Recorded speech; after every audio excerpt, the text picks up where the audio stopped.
Welcome to the Tech Egg. Don't get scrambled. Enjoy the video.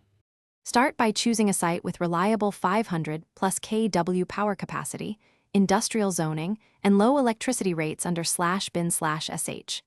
06/kWh if possible. Check local regulations and acquire electrical permits, building permits, and utility interconnection agreements before equipment purchase.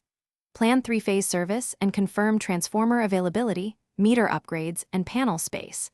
Allocate 5,000 to 0,000 for site upgrades such as breakers, conduit, and safety systems. Map outage risk and redundancy needs, 24/7 access, and choose a SIC miners rated between 80 TH/s and 150 TH/s, and verify each unit draws 200 to 500 watts at nominal voltage. Calculate power distribution.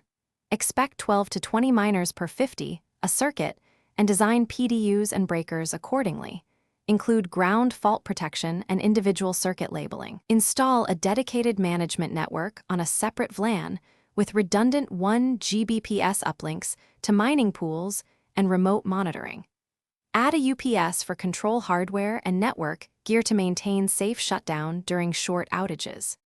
Implement cooling that removes approximately 11,000 to 12,000 BTU per kW of load and size chillers, or evaporative systems with at least 20% extra capacity for peak temperatures.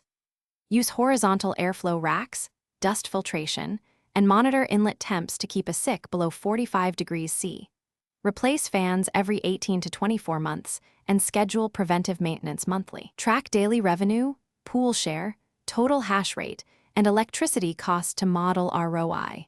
Calculate break-even under current Bitcoin price scenarios since profitability can vary from months to years.